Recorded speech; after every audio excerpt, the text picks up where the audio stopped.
galera, tamo juntos, Zava Lima na área aqui, olha só, né?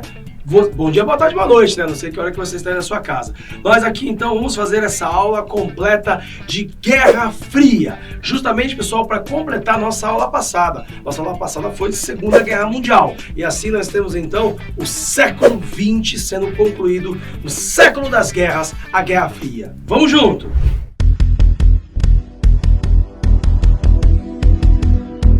Então, pessoal, é o seguinte, ó, Guerra Fria, ela marca, então, esse século das guerras, que é, então, visto como o século XX. O século XX, você computa lá a Primeira Guerra, a Segunda Guerra e a Guerra Fria, né? Um marco histórico da segunda metade do século XX. Guerra Fria, então, pega a segunda metade do século XX. Logo depois da Segunda Guerra Mundial, alguns historiadores já atestam que já está rolando a Guerra Fria. Olha o ponto final da Segunda Guerra. O ponto final foi justamente isso, né?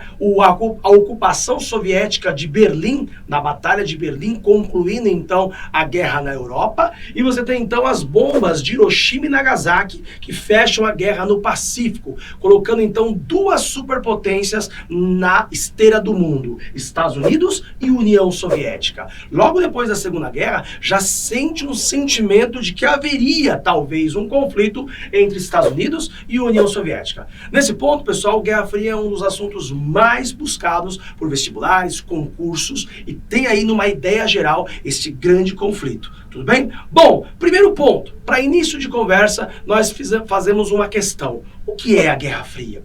A Guerra Fria, pessoal, é um conflito que vai estar em várias esferas.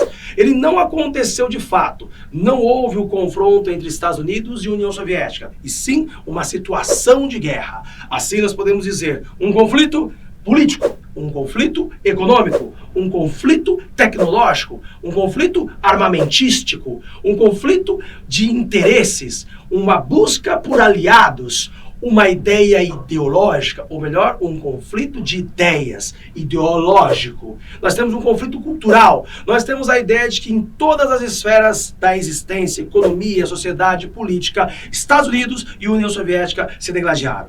Vamos então pensar, pessoal, que os Estados Unidos representavam aqui o capitalismo, o liberalismo, a democracia, a ideia do livre mercado, enquanto que a União Soviética representava, então, a lógica do comunismo, do socialismo, da economia planificada, o governo estatal controlando, então, a economia e ditando as regras da lógica de um único partido. Então, há pouca ou não há democracia. Na ideia capitalista, não há democracia dentro da União Soviética. Essas duas linhas opostas, acompanha comigo, Estados Unidos e União Soviética, isso traz, então, a ideia de um conflito entre duas lógicas de existência.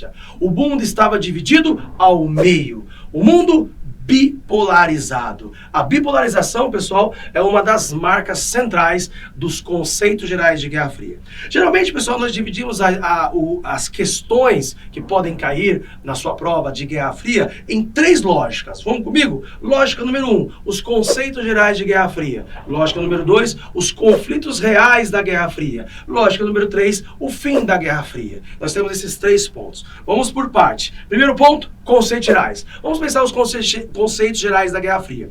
Já entendemos, então, o que é a Guerra Fria no seu aspecto de disputa. Mas quando começa realmente a Guerra Fria? Há divergências entre logo depois do final da Segunda Guerra Mundial ou 1947. Dentro dos aspectos gerais, pessoal, 1947 é o ano em que o chamado presidente americano Henry Truman, ele decretou aquilo que ficou conhecido como a doutrina Truman. Em 1947, no âmbito político, os Estados Unidos se posicionou contra os possíveis avanços da União Soviética.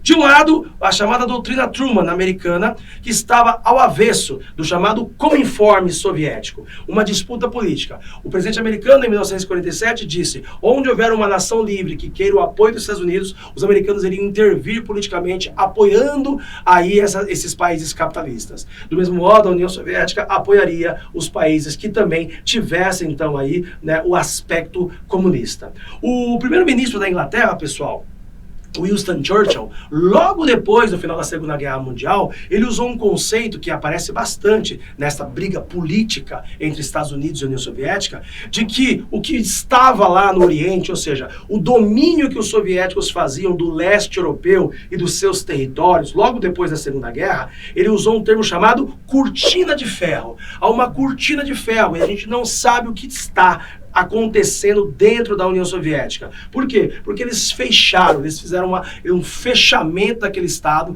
e então os países socialistas de linhas comunistas estavam fechados na cortina de ferro. Então não havia uma proibição pelo lado soviético de que eles não podiam ter contato com o mundo capitalista. Nesse ponto, então, o bloco comunista, o bloco soviético, vai então fechar o seu Estado. Isso é então a ideia de que o primeiro-ministro da Inglaterra disse a cortina de ferro. Para tentar contrapor isso, o presidente americano Henry Truman falou que iria intervir na doutrina Truman para que países não guinassem para o comunismo. Tudo bem? Isso então é o conceito geral da briga política entre Estados Unidos e União Soviética. Doutrina Truman versus Cominform. E a cortina de ferro é esta ideia então de que estava fechado o mundo comunista. Segundo conceito importante é o conceito econômico. Na economia, pessoal, também em 1947, tá? Você tem aí o Plano Marshall. O Plano Marshall foi pensado aí, senador americano aí, político americano, pensou que,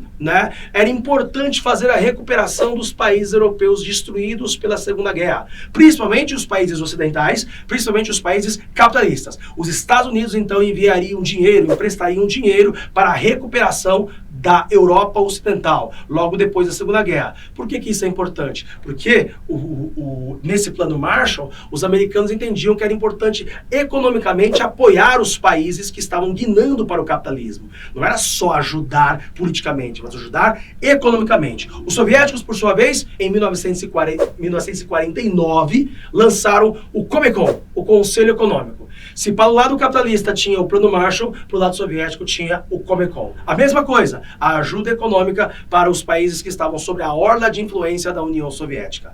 Também no conceito geral, pessoal, além da questão econômica, tinha também a ideia do poder bélico. Os dois grupos principais, é um clássico de Guerra Fria. Em 1949, foi fundado, lá nos Estados Unidos, a chamada OTAN, a Organização do Tratado do Atlântico Norte, que vai pegar países da Europa Ocidental e também países do chamada América do Norte, principalmente o Canadá e os Estados Unidos. Canadá, Estados Unidos, Alemanha Ocidental, também tem aí a França, a Inglaterra, esses países fazem parte da OTAN, a Organização do Tratado do Atlântico Norte, isso em 1949.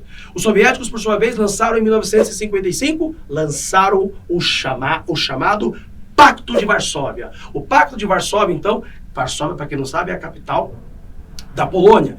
Então, países como Polônia, Bulgária, como, por exemplo, Ucrânia, Rússia, esses países, então, faziam parte do Pacto de Varsóvia. O Pacto de Varsóvia, então, era orquestrado pela União Soviética para se defender contra, talvez, um ataque da OTAN. Isso, então, pessoal, vai pensando cada vez mais essa bipolarização, essa divisão do mundo em duas esferas, tá? Também tem a espionagem nos conceitos gerais. De um lado, aqui, para os Estados Unidos, a CIA. Do lado dos soviéticos, a KGB.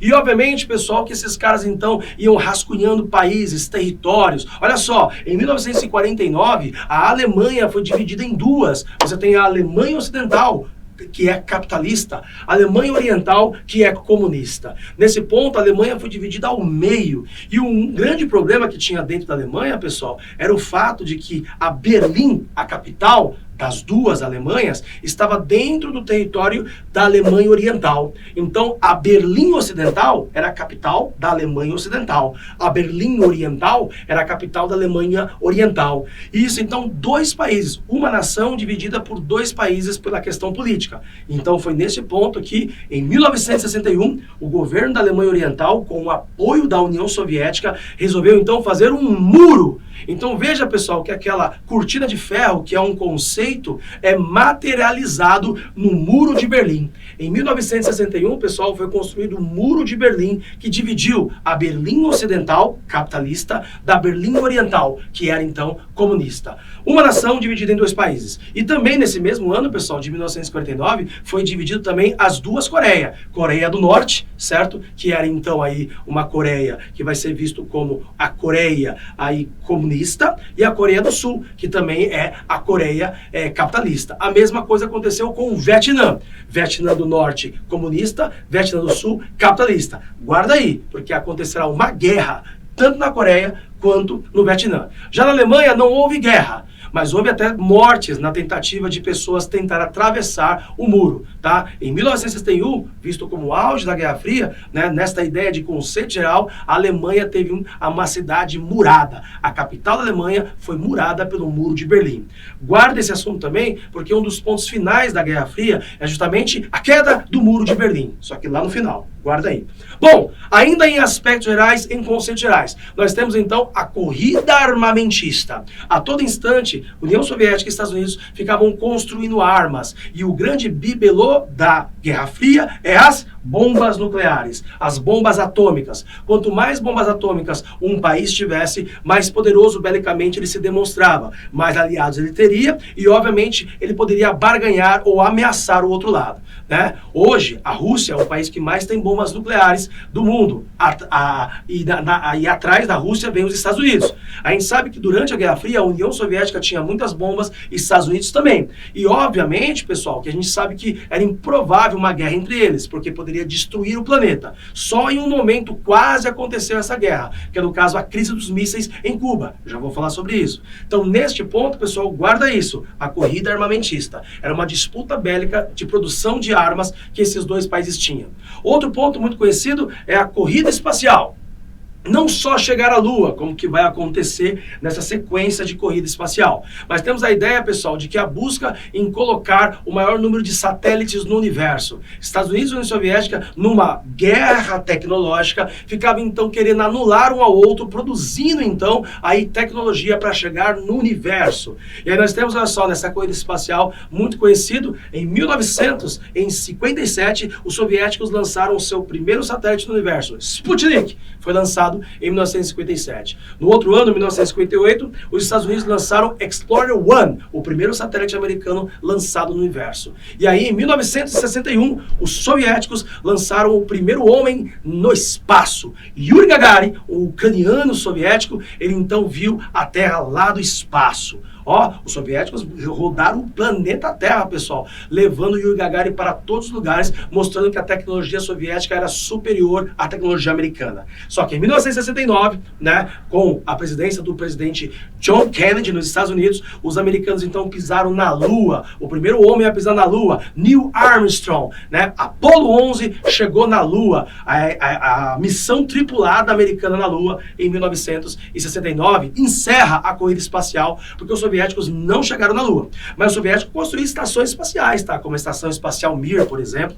E aí, então, pessoal, esta busca por superar um ao outro. Além também das esferas esportivas, né? Em 1980, teve as Olimpíadas lá em Moscou. E aí os americanos não foram nessas Olimpíadas em represália à invasão soviética no Afeganistão. E depois, em 1984, teve as Olimpíadas de Los Angeles. E os soviéticos se recusaram a ir lá em Los Angeles em represália aos americanos não ter ido nas Olimpíadas de 1980. Ou seja, pessoal, esta briga entre Estados Unidos e União Soviética extrapolou todas as esferas do inimaginário. Cultura, política, sociedade, esporte, corrida tecnológica, corrida armamentista. Mas não paramos por aí. Não é só de conceitos gerais que tem a Guerra Fria. Um dos principais clássicos da Guerra Fria são os seus conflitos reais. Então anota aí, ponto 2. Conflitos reais da Guerra Fria. Os conflitos reais da Guerra Fria, você vai então atestar o primeiro grande conflito, que aí, no caso, é um conflito que vinha acontecendo. É em 1949 que se consolida a Revolução Chinesa. Ó, a briga ali entre duas linhas. Logo depois que saiu,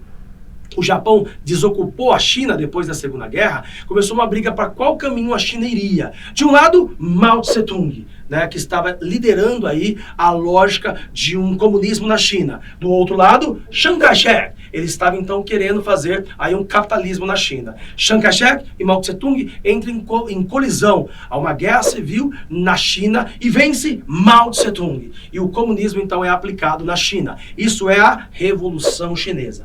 Olha que esqueminha ninja que o professor sempre dá para vocês. Guarda aí que você não vai esquecer nunca mais, hein? É difícil guardar os nomes asiáticos. Vamos lá então, ó. Chiang Kai-shek. Se Kai-shek, cai dinheiro, capitalista. Mao Tse-tung, se tá no mal, tá no vermelho, comunista. Você não vai esquecer nunca mais esse esqueminha ninja que o professor te dá aqui. Então, pessoal, Chiang Kai-shek é expulso da China e vai para uma ilha ao redor da China. É a ilha de Taiwan. Lá, então, é chamado de a República da China. E o Mao Tse-tung funda a República Popular da China. E, então, há a ideia de que o comunismo, então, vai vigorar na China. China, na Ásia, vira um país comunista. Bom, da China, pessoal, você tem a fronteira com a Coreia do Norte, certo? A Coreia do Norte comunista, a Coreia do Sul capitalista. Já havia dois países, mas vai acontecer a famosa Guerra da Coreia. A Guerra da Coreia vai de 1950 até 1953.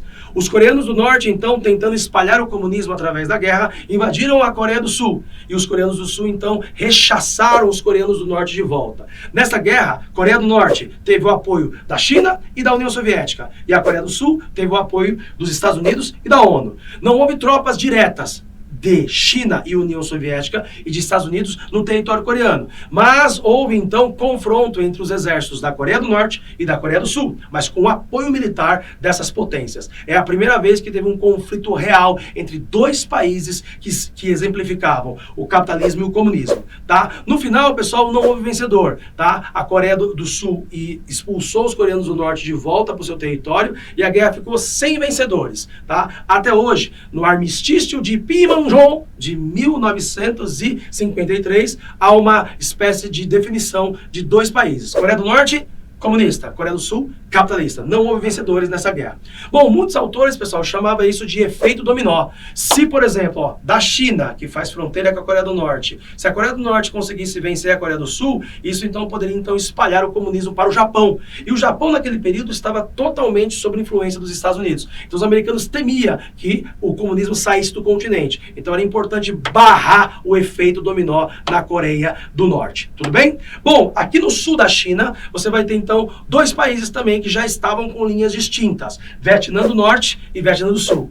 No Vietnã do Norte, pessoal, já tinha um comunismo espalhado depois, né, do fim da guerra de independência da Indochina. O Vietnã do Norte era governado por Ho Chi Minh e o Vietnã do Sul era governado por Ngo Dinh Diem. Olha que esqueminha ninja para você guardar. Dinh Diem, Dinh Diem, ó o barulho. Dinh Diem, então, Ngo Dinh Diem, capitalista do sul do Vietnã. E o Ho Chi Minh, comunista, do norte do Vietnã. Nessa lógica, pessoal, haverá uma guerra entre Vietnã do Norte e Vietnã do Sul. Inicialmente, essa guerra começou somente entre os dois Vietnã. O Vietnã do Norte, mesma coisa, invadiu o Vietnã do Sul. Claro que o Vietnã do Norte tinha apoio da União Soviética, mas... Bom, no sul do Vietnã, pessoal, no Vietnã do Sul, tinha um grupo chamado Vietcongs. Os Vietcongs, pessoal, eram uma milícia comunista no sul que estava sendo apoiada pelo Vietnã do Norte. Foi nesta lógica. A guerra começou em 1960, quando o Vietnã do Norte começou a atacar o Vietnã do Sul. Porém, só em 1964, que por causa dessa milícia comunista no Vietnã do Sul, os americanos resolveram intervir na guerra do Vietnã, enviando tropas para o Vietnã. Então, a diferença da guerra do Vietnã com a guerra da Coreia é a presença massiva de soldados americanos na guerra do Vietnã. Então, pessoal, os americanos enviaram milhares de soldados para o Vietnã do Sul para apoiar o Vietnã do Sul contra os Vietcongs do Sul, mas também lutando contra os Viet Minh, que era do Norte. Assim sendo, pessoal, em 1964, os americanos mandaram tropas. Eles ficaram 11 anos no Vietnã. As tropas americanas só vão sair do Vietnã em 1975, onde então é o fim da Guerra do Vietnã. Bom, o que acontece nos anos 60? Os anos 60, pessoal, é um mundo cultural diferente na Europa e nos Estados Unidos. No próprio Estados Unidos começou a ter aversão à Guerra do Vietnã, assim também como na Europa. É o famoso 1968, o ano que nunca acabou. Esse ano, então, pessoal, a juventude começou a sair às ruas. E nos Estados Unidos havia vários movimentos que estavam pleiteando mais direitos nos Estados Unidos, assim também como na Europa. Por exemplo, nos Estados Unidos tinha lá o movimento hippie, tinha o movimento rock and roll, tinha um movimento também, pessoal, do feminismo, tinha o movimento das lutas raciais negras. Olha só, por exemplo, aqui, ó, Martin Luther King, Malcolm X, os Panteras Negras. Então havia muitos assuntos dentro dos Estados Unidos e na Europa por mais direitos, e começou a criar um clima de aversão à guerra. Qual guerra? A guerra do Vietnã, ou a qualquer guerra. Nesse ponto, teve um festival icônico nos Estados Unidos, um festival de rock, ó, Jimi Hendrix tocando a sua guitarra em 1968. Todo esse movimento, pessoal, é conhecido como movimento de contracultura. Então há uma série de manifestações dentro dos Estados Unidos e na Europa. Olha lá o John Lennon cantando Imagine All the People, ou seja, um movimento contra a guerra do Vietnã. A pressão foi tão grande contra a presença americana dentro do Vietnã que houve então, o Senado americano votou a saída das tropas americanas do Vietnã. Quando então saem as tropas dos Estados Unidos do Vietnã em 1975, há então a invasão do Vietnã do Norte no Vietnã do Sul e a vitória. O Vietnã do Norte vence o Vietnã do Sul, pessoal, e domina todo o território. O Vietnã vira comunista como um todo. Isso é visto como uma grande derrota para o capitalismo e para os Estados Unidos lá no Vietnã. Tudo bem? Bom, depois o Vietnã ainda fica saidinho, tá? Ataca aí também a região de Laos, tá? E apoia o movimento comunista que estava acontecendo dentro de Camboja, que é um dos movimentos mais brutais do comunismo da história, que é o Khmer Vermelho. Então, Laos, Camboja, Vietnã, todos esses países ali, eles são países da Indochina. Então, há uma ideia de que naquele território, né, o comunismo começou a se espalhar mais e era um alerta vermelho para os Estados Unidos. Além, obviamente, pessoal, de questões que aconteceram também dentro da Indonésia, quando você tem, então, o apoio americano, né, da ditadura do chamado aqui o Mohamed Suharto, que derrubou um líder socialista na Indonésia. Então, pessoal, a Guerra Fria vai se espalhando pelos vários conflitos. Também tem conflitos de Guerra Fria na África, Angola, Moçambique, passam por guerrilhas. Lá em Angola tem movimentos de libertação contra Portugal, assim como Moçambique, e esses movimentos vão lutando, vão criando uma briga interna, uma guerra civil para saber qual linha iria. Em Angola, por exemplo, você tem a briga entre duas vertentes lá. De um lado, você tinha lá o MPLA, Movimento pela Libertação Angolana, que era socialista. Do outro lado, você tinha lá a UNITA, União Nacional de Independência do Tratado Angolano, que era capitalista. Eles ficaram numa guerra civil de 1974 até 1991, certo? 92, desculpa. E também, lá em Moçambique, também tem guerra civil por causa disso. De um lado, o Frelimo, né, a Frente de Libertação Moçambicana, que era socialista, brigando contra, né, o chamado RENAMO, Revolução Nacional Moçambicana, que era capitalista. Também uma guerra civil numa ex-colônia portuguesa. Vai de 1974 até 1992 também. Então, pessoal, Angola, Moçambique na África também são casos de Guerra Fria. E aí nós chegamos na América. A América também tem conflitos da Guerra Fria? Tem. E qual é o maior clássico da América de Guerra Fria? Isso mesmo, Cuba. Em 1959, houve a Revolução Cubana. Líderes como Che Guevara, líderes como Fidel Castro, Raul Castro, eles conseguem tomar o poder lá em Cuba. Eles afastam um presidente que era mais pró-Estados Unidos, que é o presidente Fulgêncio Batista. Eles fazem uma revolução nacional socialista, mas eles acabam tendo o apoio da União Soviética. Por quê? Porque houve, para tentar derrubar a revolução, os Estados Unidos tentaram fazer uma incursão dentro da ilha em 1961, a chamada invasão da Baía dos Porcos. Os americanos são derrotados nessa tentativa de derrubar a revolução na ilha. E, obviamente, pessoal, que a aproximação da União Soviética com a ilha cubana cria toda uma situação de uma das maiores crises da Guerra Fria. Em 1962, é a famosa crise dos mísseis. Por quê? Um satélite americano descobriu que da ilha de Cuba estava sendo construída uma plataforma de lançamento de mísseis que possivelmente poderiam ser mísseis nucleares, que poderia atacar os Estados Unidos. Nesse ponto, pessoal, os americanos então isolam a ilha, só que eles não poderiam atacar a ilha de Cuba. Por quê? Porque Cuba entrou no Pacto de Varsóvia, tinha um apoio militar da União Soviética. Foi um momento de muita negociação. Mas tem que lembrar, pessoal, que se tinha a plataforma de lançamento de mísseis soviéticos na ilha de Cuba, também existia uma plataforma de lançamento de mísseis americanos no país Grécia e no país Turquia, que passava por duas ditaduras militares pró-Estados Unidos. Então havia mísseis americanos apontados para a União Soviética também. Esse momento belicoso é chamado de a crise dos mísseis e envolveu praticamente toda a América. Nesse ponto, o mundo segurou nas cadeiras quem seria que apertaria o botão primeiro.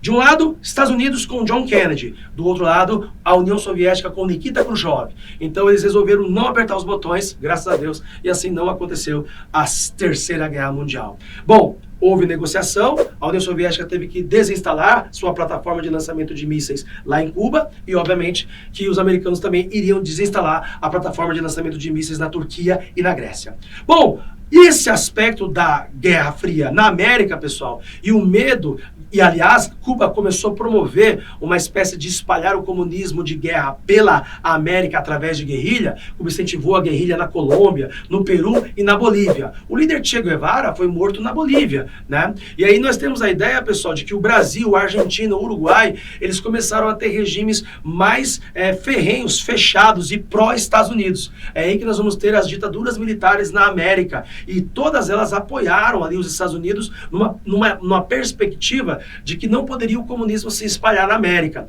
Isso tudo está ancorado, galera, com um conceito bem geral para a América, que é chamado de macartismo.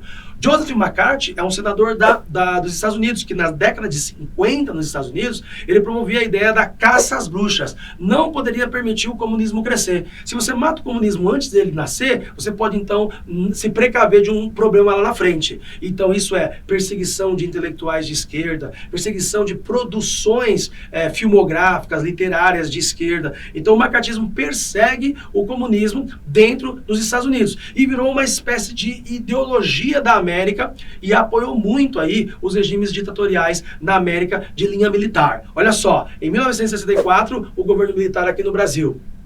Em 1973, o governo militar lá no Chile, Augusto Pinochet, tomou poder no Chile. E em 1976, o regime militar lá na Argentina, o general Videla derruba aí a Isabelita Perón lá na Argentina. Brasil, Argentina, Uruguai, Paraguai, esses países todos viraram ditaduras militares pró-Estados Unidos. Mas é um momento de exceção, é um momento de Guerra Fria. Nesse ponto, então, o Brasil se alinhou aí a linha de lutar contra o comunismo na América, tá? Bom, pessoal, tem guerra para tudo que é lugar, tá? No ano de 1979, a União Soviética invadiu o Afeganistão. E entre 1979 até 1989, a União Soviética estava dentro do Afeganistão, querendo colocar ali o comunismo soviético lá dentro, e teve uma resistência ferrenha dos chamados mojahudins. Os mojahudins, pessoal, islâmicos, tinham aversão ao comunismo soviético. E os americanos apoiaram os mojahudins contra a União Soviética. Guarda isso, porque um mojahudin, pessoal, é um cara famoso, chamado Osama Bin Laden. Osama Bin Laden foi treinado pela CIA para lutar contra os soviéticos quando os soviéticos invadiram a região do Afeganistão. Quem não lembra do filme famoso? Rambo 3.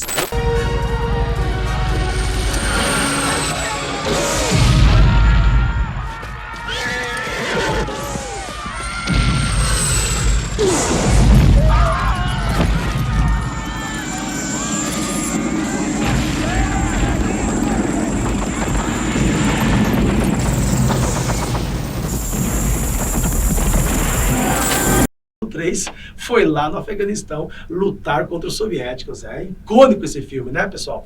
Bom, nesse ponto, então, a União Soviética está no Afeganistão, os americanos no Vietnã, é conflito para tudo que é lado. Vamos revisar para a gente fechar e a gente vai para a última parte. Vamos lá, ó. Conflitos da Guerra Fria. Na Ásia, Revolução Chinesa, Guerra da Coreia, Guerra do Vietnã e, no caso soviético, no Oriente Médio, a invasão soviética lá a invasão soviética dentro do Afeganistão.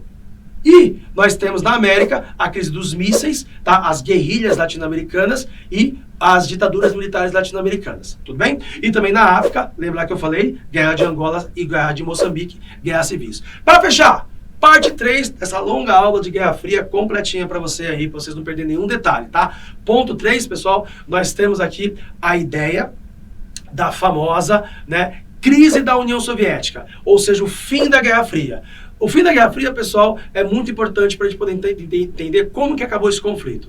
A União Soviética, pessoal, era um gigante de economia planificada, de Estado forte, totalizante, ou seja, um partido único. Faltava democracia na União Soviética, tinha um único partido, faltava produtos, porque a economia soviética não era competidora, não conseguia competir com o capitalismo. Faltava coisas básicas na União Soviética, como camisa, roupa, tá? Tem uma série de histórias que mostra como que a máfia russa trazia produtos que o governo soviético proibia. Era tráfico, por exemplo, de camiseta da Adidas, da Nike, olha só a coisa. Coca-Cola, pessoal. E obviamente que a gente tem uma ideia de que a falta de competitividade da União Soviética, anota aí, falta de competitividade da União Soviética, os gastos militares exacerbantes, a corrupção do governo, a falta de moralidade dentro do Partido Comunista e obviamente a aversão da população soviética contra as faltas de produtos e o medo, a situação de medo que era ali, né, uma ditadura muito ferrenha, muito forte dentro da União Soviética.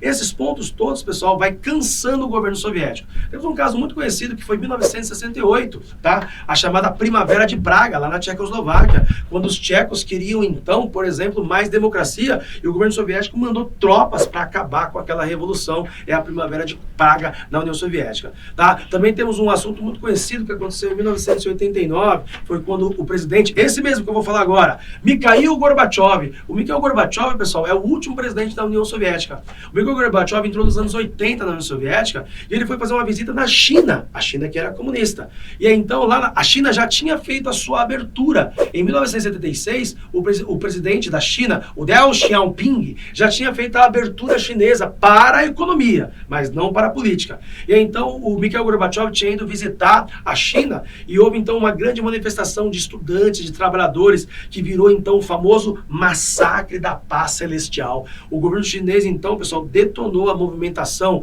de estudantes e trabalhadores lá na Praça da Paz Celestial, no centro de Pequim, porque esses caras queriam mais democracia da China. Por quê? Porque uma série de manifestações contra o governo soviético, contra o regime comunista, estava acontecendo em várias partes de regimes comunistas dentro daquilo que era o mundo comunista soviético. Bom, tudo isso acontece também na Rússia, tudo isso acontece em vários países que faziam parte da União Soviética. Então, cansaço econômico, falta de democracia, tudo isso foi cansando a União Soviética. Foi aí que começou a acontecer algumas aberturas. Foi nesse ponto, pessoal, que dois clássicos vão ser pintados. A Perestroika e a Glasnost. O presidente Mikhail Gorbachev lançou dois movimentos para tentar salvar a União Soviética. Um era Perestroika, que era a abertura econômica, no caso, a reestruturação econômica, vai permitir a capitalização da União Soviética, a entrada de empresas externas, de capital exterior que queriam investir na União Soviética. Isso é uma abertura. Nós temos então a Glasnost, ou a transparência. Ser transparente na política, permitir um pouco mais de democracia, outros partidos, outros sindicatos para além do Partido Comunista. Nesse ponto também deu abertura para a política. E muitas repúblicas soviéticas foram saindo, pedindo a independência da União Soviética. Perestroika e Glasnost, e o fim da União Soviética. Pouco a pouco, pessoal, as repúblicas foram saindo da União Soviética, o Mikhail Gorbachev não tinha mais força para segurar isso. Houve, então, a formação do chamado SEI, né? A Comunidade dos Estados Independentes. Esses estados foram independentes da União Soviética. Eles foram saindo da União Soviética e montando ali uma espécie de união no território do leste europeu. Você tem então a saída da Polônia, a saída da Tchecoslováquia, a saída da Romênia, a saída da Lituânia, da Letônia, da Ucrânia e, obviamente, pessoal, a reunificação da Alemanha, um grande clássico. Em 1989, pessoal, depois da fraqueza do governo alemão, a Alemanha permite, então, a queda do Muro de Berlim. E a população berlinense vai derrubar o muro na ponta de pé, na picareta, na mão. Esse sintoma, pessoal, da derrubada do Muro de Berlim foi muito forte e simbólico contra a existência do comunismo real. A queda do Muro de Berlim vai fazer a queda do regime soviético e a queda do governo da Alemanha Oriental. A Alemanha se reunifica, formando uma única Alemanha, e ela vira totalmente capitalista. Depois, pessoal, em 1991, eleições dentro da Rússia, eles escolheram um presidente, Boris Yeltsin, o primeiro presidente da Rússia. E concomitante havia Boris Yeltsin como presidente da Rússia e havia então Mikhail Gorbachev como presidente da União Soviética. E em 25 de dezembro de 1991, né, o presidente então, né, Mikhail Gorbachev, o último presidente da União Soviética, decreta o fim da União Soviética.